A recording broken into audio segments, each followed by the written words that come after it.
Hi student, GIT का man class में आप लोग का स्वागत है। और आज की क्लास में हम लोग जानने वाले हैं टाइप्स ऑफ एक्सपेंसेस के बारे में कि कैसे हम पहचानेंगे कि कब डायरेक्ट टैक्स होता है और कब इनडायरेक्ट टैक्स होता है। नाम से कैसे फाइंड करेंगे, डिफाइन करेंगे। वैसे अगर समझाना है, बताना है तो कैसे बताएंगे, वह एक एक करके आज की क्लास में डिस्कस करने वाले हैं। तो सभी लोग ध्यान देंगे। कल मैंने आपको यहाँ तक बताया था कि एक्सपेंस होता क्या है और ये भी बताया था टाइप्स कितने होते हैं। लेकिन फिर से एक बार हम रिपीट करते हैं थोड़ा सा, क्योंकि जब तक उसको रिपीट नहीं करें तो अच्छे समझ में नहीं आएगा। तो मैंने बोला था कि एक कंपनी, ध्यान देना, एक कंपनी जब किसी आइटम्स को, ठीक है, प्रोड्यूस करता है, मतलब बनाता है, किसमें, फिनिश गुड्स में तैयार करता है, जब उसको किसमें, फिनिश गुड्स में।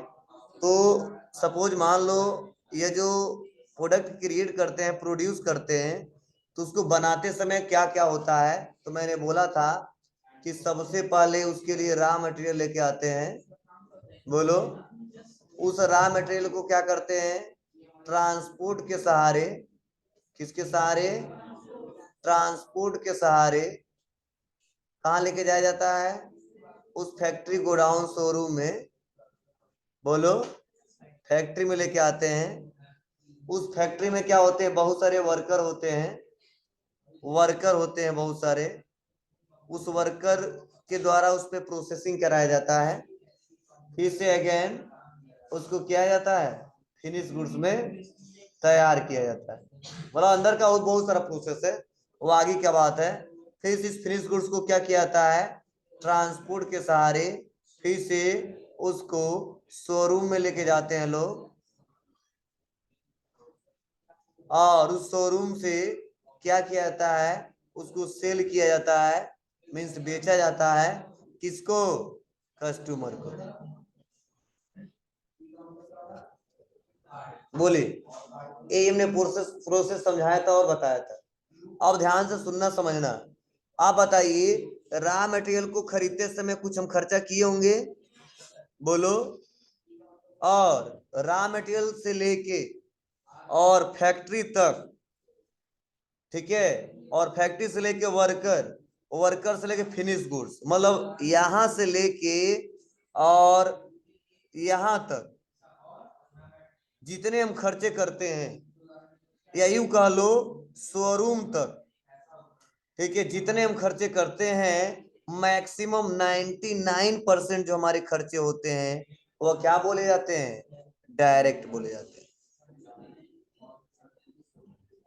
आपको सर 99 क्यों कह दिए, आप 100 क्यों नहीं कहे, ठीक है, इसका भी रीजन है, ध्यान देना, कुछ कॉमन कंसेप्ट समझाने वाला।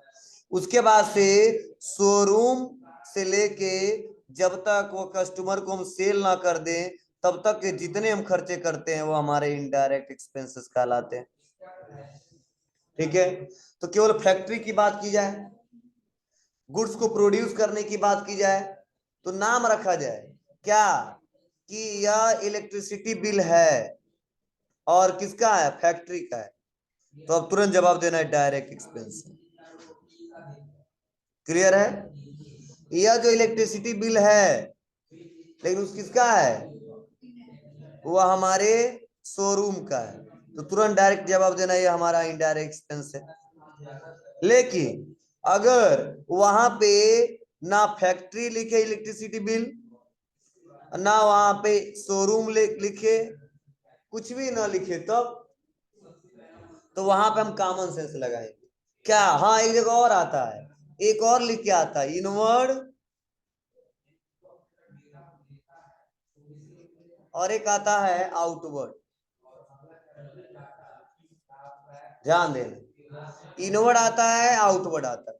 तो आ जाए electricity inward, rent inward, salary inward. तो जो इनवर्ड शब्द आ जाए ना, तो भी समझना फैक्ट्री से रिलेटेड बात की जा रही। और जब आउटवर्ड की बात करें ना, तो समझ जाना वो शोरूम से रिलेटेड बात की जा रही। तो जब इनवर्ड आ जाए, और वहां पे किसी खर्चे का नाम आ जाए तो भी हम समझेंगे क्या है वो, डायरेक्ट। और जब आउटवर्ड आ जाए और किसी खर्चे के बात की जाए तो भी हम समझेंगे क्या, इनडायरेक्ट। लेकिन वहां पे केवल लिख के आ जाए सैलरी तब दिक्कत होगी। केवल आ जाए इलेक्ट्रिसिटी तो दिक्कत होगी। केवल आ जाए हमारा वाटर बिल तो वहां पे दिक्कत होगी। तो इसी को हम समझाने वाले बताने वाले हैं। तो चलिए इसको समझिए, देखिए, ध्यान देना। चलो हम आते हैं और पूरा इरेज करते हैं। तो देखो एक बार और मैं कंसेप्ट समझा दूं। जब आए इन वर्ड, क्या है इन वर्ड, क्या रेंट, या आ जाए रेंट फैक्ट्री, तो ध्यान देना इन दोनों कंडीशन में हम समझेंगे कि हमारा खर्चा क्या है, डायरेक्ट एक्सपेंस है। यह रटना पड़ेगा आपको। और जैसे आ जाए आउटवर्ड, मतलब उस फैक्ट्री से बाहर हो गया, आउट हो गया, तो उसे बोलते हैं आउटवर्ड। जब भी वहां पे लिख के आए आउटवर्ड रेंट, समझे ना।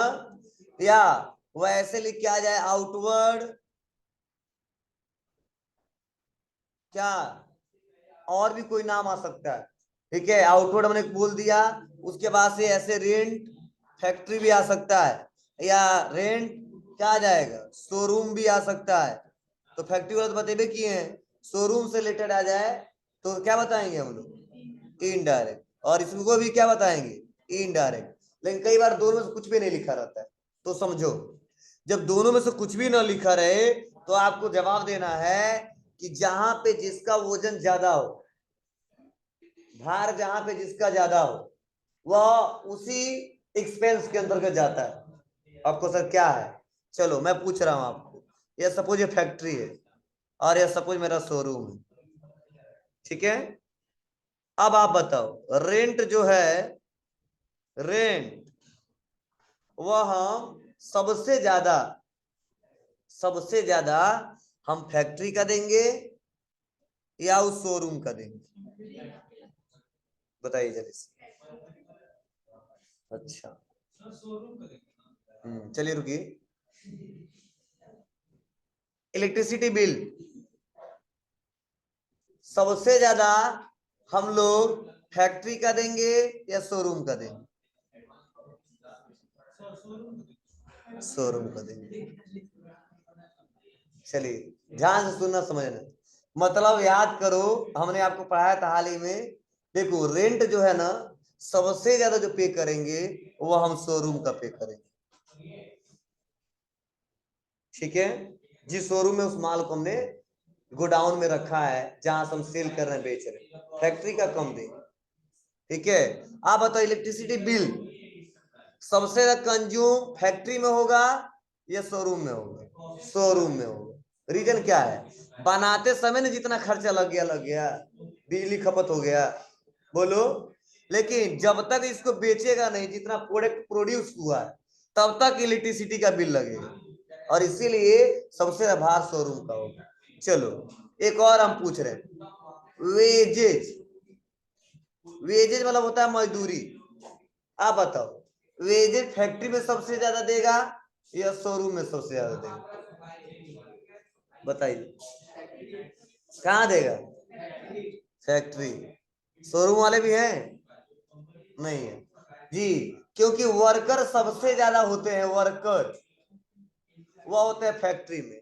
इसीलिए भार सबसे ज्यादा किधर है, फैक्ट्री के साइड। और इसीलिए वेजेज हमेशा चाहे इनवर्ड लिखे या न लिखे, ठीक है, फैक्ट्री लिखे या ना लिखे, हमेशा वेजेस को क्या मानते हैं, डायरेक्ट एक्सपेंस। ध्यान देना। अब बताओ पैकिंग चार्ज, पैकिंग चार्ज। अब आप बताओ पैकिंग चार्ज ना इनवर्ड लिखा ना आउटवर्ड लिखा है, तो पैकिंग चार्ज केवल लिख के आ जाए तो आप लोग खुद बताओ पैकिंग चार्ज फैक्ट्री में ज्यादा लगेगा कि शोरूम में ज्यादा लगेगा, बोलो जल्दी से। फैक्ट्री में ज्यादा लगेगा, क्यों, क्योंकि सामान वहीं बनेगा तो पैक वहीं पे होगा। अभी ना पैक लगाए और भेज दे हम उसको कहाँ पे, शोरूम में, तो वहां पैकिंग होगा, किससे करवाएंगे हम लोग, बेचेंगे पैक करवाएंगे। इसीलिए पैकिंग चार्ज सबसे ज्यादा कहाँ लगेगा जी, इसीलिए पैकिंग चार्ज को भी हमेशा क्या मानते हैं, डायरेक्ट एक्सपेंस। अब समझना, एक और शब्द आता है फ्रेट, FREIGHT। अब आप बताओ, फ्रेट मतलब भाड़ा होता है। आप बताओ भाड़ा सबसे ज्यादा फैक्ट्री तक का देंगे कि शोरूम का देंगे? बोलो, कहाँ देंगे?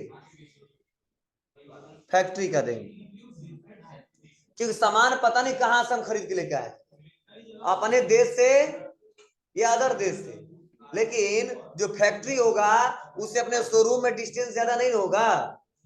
आप बताओ भाड़ा, जो माल हम कच्चा माल खरीदेंगे, हम बताए तो शुरू में, अपने स्टेट से खरीद सकते हैं, अपने सिटी से खरीद सकते हैं, अपने कंट्री से खरीद सकते हैं, और अदर कंट्री से भी खरीद सकते हैं। तो हम जहां से सस्ते मिलेगा वहीं से सामान मंगवाएंगे। तो जब डिस्टेंस से ज्यादा हो तो भाड़ा ज्यादा होगा कि नहीं होगा? सबसे सामान मंगवाएंगे तो भाड़ा ज्यादा होगा। शोरूम में कौन सा भाड़ा जी, जो आएगा खरीद के ले जाएगा अपना भाड़ा लगाएगा, यही होता है ना। आप बताओ, कोई सामान खरीद लेते हैं और खरीद लिया, एक पिकअप है, अब कह दिया नहीं तुम भेजवाओ, तो पैसा उसी में हम काट लेंगे? नहीं, कहता है हम व्यवस्था कर देंगे गाड़ी का, लेकिन 500 दे दे। हम रिक्शे वाले को बुला दे रहे हैं, ठीक है ना, इस ठेले वाले को बुला दे रहे हैं, ठीक है, पैसा देख लेना पर बोरी कितना लेगा। बोलो किसका लगता है? शोरूम वाले का? नहीं, जो खरीदता है उसका लगता है। हाँ, उसका कभी लग जाता है, कहां से कहां तक, गोदाम में रखा है सामान, शोरूम में लेके चला है, यही होता ना। या फैक्ट्री में रखा है तो कभी कभी फैक्ट्री से शोरूम में लेके चला है, उससे ज्यादा किराया लगेगा क्या उसका? नहीं लगेगा, उसका व्हीकल लगेगा, यही खर्चे रहेंगे। लेकिन फैक्ट्री में सामान मंगवाने के लिए, लाने के लिए बहुत दूर दूर से मंगवाएगा, इसीलिए भाड़ा भी सबसे ज्यादा कहाँ लगता है? फैक्ट्री के अंदर। इसीलिए फ्रेट को भी क्या माना जाता है? Direct expenses. ठीक है, तो अब अगर आ गया तो बता दोगे कि नहीं बता दोगे? चलो अब बताओ सैलरी, एक और बात मैं पूछ रहा हूं, सैलरी। अब बताओ सैलरी, बताइए सैलरी सबसे ज्यादा कहां देंगे, फैक्ट्री में या शोरूम में? बोलो ऐसे, शोरूम में। फैक्ट्री में सबसे ज्यादा मजदूर रहेंगे, वर्कर रहेंगे, इम्प्लाई दो चार ठो रहेंगे, क्या दो चार को मैनेजर रख दिया, एक दो सुपरवाइजर रख दिया, अरे एक दो अकाउंटेंट को रख दिया, वो कार्यभार संभाल लेगा। लेकिन शोरूम में चले जाओ, हीरो एजेंसी में देखो कितने इम्प्लाई पड़े हुए हैं। बोलो, वर्कर एक दो होंगे, एक दो होंगे नॉर्मल शोरूम में, लेकिन इम्प्लाई ज्यादा होंगे, क्योंकि शोरूम में बेचने के लिए इम्प्लाई ज्यादा होने चाहिए। बोलो जी, इसीलिए फैक्ट्री में इम्प्लाई कम होते हैं, वर्कर ज्यादा होते हैं, और इसीलिए इम्प्लाइयों को क्या दिया है? सैलरी। इसीलिए बाइक पर सैलरी आ जाए तो क्या दोगे?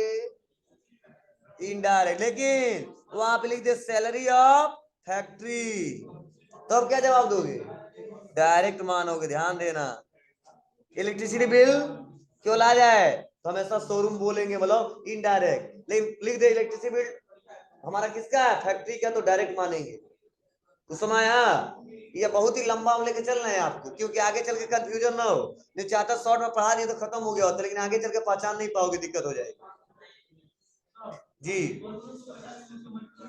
हाँ, वर्कर को मजदूरी देते हैं, उसे बोलते हैं मजदूरी, वेजेज बोलते हैं उसको, और एम्प्लॉइयों को सैलरी देते हैं, उसे बोलते हैं वेतन। नाम थोड़ा चेंज है, पैसा तो दोनों को देंगे, समझे ना, लेकिन थोड़ा सा दोनों का रुतबा अलग अलग है, एम्प्लॉय का अलग है, वर्कर का अलग है, समझे ना। तो कई बार वर्कर को हम कभी कभी पैसा देते, कभी नहीं देते, कभी आता है, कभी जब जरूरत होती है, माल मंगवा लिया और खूब प्रोड्यूस कर दिया, कोई जरूरी वर्कर को रखेंगे? कुछ टाइम भेज देंगे, घर जाओ आराम से मौज करके आना, जब सामान बिक जाएगा फिर से हम बुला लेंगे, फिर से बनाना।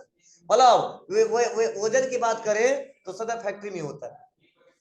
ध्यान देना, मजदूरी और सैलरी दोनों में अंतर यही है कि सैलरी देते हैं हम एम्प्लॉइयों को, और वेजेज देते हैं हम लोग वर्कर को। जैसे हमारे यहाँ बताओ जीआईटी में सबसे वर्कर है, हमारे यहाँ ये एम्प्लॉय है सर, सबसे ज्यादा जो देते हैं वो सैलरी देते हैं। हाँ, वर्कर का क्या, जैसे मान लो बेंच में बैठे हो, अचानक किसी का टूट गया, हम तुरंत कारपेंटर को बुलाया, बना दिया, अब कह दे लो इसका मजदूरी दे दो, अभी नहीं कहेंगे इसका सैलरी दे दो। बोलो, अब बताओ हमारा फैन चल रहा है और अचानक मान लो किसी कारणवश नहीं चल रहा है, बुला लिया इलेक्ट्रीशियन को, तो आप बताओ उसको मैं पूरे महीने के लिए रखे हैं क्या? नहीं, आया बनाया कहा 200 रुपया हमारा हुआ, क्या कहता है सैलरी दो, कहता हमारा मजदूरी 200 रुपया हुआ। कभी उसके मुंह से नहीं सुनोगे सैलरी दो, कहता है मजदूरी दो हमारे। हाँ क्या? हाँ इम्प्लाई के तौर पर रखते हैं, लेकिन वर्कर का एक अलग दर्जा है और इम्प्लाइयों का एक अलग दर्जा है। हाँ उसको भी, जैसे मान लो वर्कर कंपनी में वर्कर है तो उसको महीने भी देते हैं लोग, फिर भी उसको भेज देते हैं, लेकिन नाम डिसाइड अलग अलग होता है। एक प्रोफेशनल तरीके से लोग काम करते हैं। जैसे अकाउंटेंट हो गया उस कंपनी में, वो बोलेगा इम्प्लाई है, जो मैनेजर हो गया वो इम्प्लाई है, जो सुपरवाइजर वो इम्प्लाई है। लेकिन नॉर्मल जो बनाते हुए उसको नॉर्मल तरीके से जो मजदूरी का काम करते हैं, ठीक है, तो उसे बोलते हैं कि नहीं हमारा वर्कर है। ये आइडेंटिफाई किया गया, बताया गया, ठीक है ना। उसको सैलरी हम आइडेंटिफाई नहीं करें, ऐसा मत समझना महीने पे। तो देखो रियल में कहा जा रहा है एम्प्लॉइयों को हमेशा महीने में मिलता है, वर्करों को हफ्ते में भी दे सकते हैं, डेली भी दे सकते हैं, महीने में भी दे सकते हैं, लेकिन अलग उसको आइडेंटिफाई करके देंगे हम। समझ रहे ना, ध्यान देना। हम ट्रिक्स पढ़ाई दिए, आप लोग इसको समझ लो। चलिए अब हम समझने वाले हैं क्या, इनकम।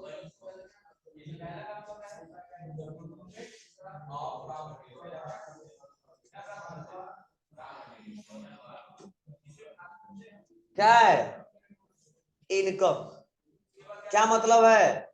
तो देखो इनकम का सीधा सा मतलब है क्या, आय। क्या है आय? आय का मतलब व्यापारी, अब चाहे गुड्स का व्यापार किया हो, चाहे सर्विस का, चाहे गुड्स का चाहे सर्विस का, तो जो सेल करता है, जो माल बेचता है, उसका मेन जो आय का स्रोत होता है वह होता है सेल करता है। समझे ना, मतलब व्यापारी जिस वस्तु का व्यापार करता है या जिस सर्विस का व्यापार करता है, उससे जो इनकम जनरेट होता है, जो पैसा अर्न होता है उसको, वही क्या कहलाता है, आय कहलाता है। उसको प्रॉफिट नाम नहीं देंगे, आय बोलेंगे, बताएंगे इतने का आय हुआ है। चलो मान लो हमारे यहाँ दिन भर में, ठीक है, 10,000 सेल क्या हुआ है, फीस जमा हो गया, तो बोलेंगे आज का आय क्या हमारा, आज का 10,000। इसको प्रॉफिट नहीं कहेंगे, फायदा नहीं कहेंगे, बस बोल देंगे आय का, आज का आय हमारा इतना हुआ। चलो इसी दिन हमको कहीं से ब्याज मिल गया, क्या है, बिजनेस से रिलेटेड है, क्या इंटरेस्ट रिसीव हो गया, तो क्या है हमारा, ये भी इनकम हो गया, आय हो गया। इसी दिन हमको डिस्काउंट भी मिल गया कहीं से, मेरे कम कुछ खरीदा था कंपनी के लिए, डिस्काउंट मिल गया, उसे बोलते हैं क्या, डिस्काउंट रिसीव, ये भी हमारा आय हो गया। इसी दिन हम कोई काम करवाए थे किसी से और वह मेरे द्वारा किया गया था, वहीं पे हमको कमीशन रिसीव हो गया, तो हमारा क्या हो गया, आय हो गया। मतलब एक व्यापार जो उसका मेन व्यापारी होता है, सेल से, और सेल के अलावा इंटरेस्ट रिसीव हो, कमीशन रिसीव हो, डिस्काउंट रिसीव हो, इन जो स्रोतों से पैसा आता है, इसी को क्या बोलते हैं एक शब्द में, इनकम, आय। सैलरी उसका आय नहीं होगा, समझे ना। हाँ हमसे कोई पूछ दे आपका क्या है आय का स्रोत, तो हम बोलेंगे हमारा सैलरी, बोलो। लेकिन अगर बिजनेसमैन से पूछा जाए तो बोलेगा कि मेरा मेन आय का जो स्रोत है क्या होगा, जो सामान बेचते हैं और जो उससे हमें पैसा अर्न होता है, उसी को क्या बोलते हैं, आय बोलते हैं। मेरा क्या है, हम पढ़ाते हैं, हमको सैलरी मिलता है, वो हमारा सैलरी हमारे व्यापार के लिए आया है। किसी का पूंजी लगा देते हैं, पूंजी कैपिटल, उससे पैसा आता है, वह उसका आय है। कोई हाउस रेंट पे दे दिया, उससे पैसा आता है, तो वह उसका आय है। तो जिससे पैसा अर्न हो रहा है, जनरेट हो रहा है, जैसा पैसा है उसका वैसे ही पैसा आता है, उसे बोलते आय है, इनकम है। समझे ना, इनकम बोलते हैं उसको, ध्यान देना। क्या है उसके पास, इसके भी दो टाइप्स है, एक इनडायरेक्ट और एक डायरेक्ट। एक इनडायरेक्ट इनकम, एक इनडायरेक्ट इनकम। अभी क्या होता है, कब आता है, तो देखो डायरेक्ट इनकम जो होता है वह 1% ही आता है, और इनडायरेक्ट होता है वह 99% आता है। लेकिन डायरेक्ट खर्चा जो होता है ना, वो कम से कम समझो हमारा लगभग हमारा 40% आ जाता है बिजनेस के तौर पे।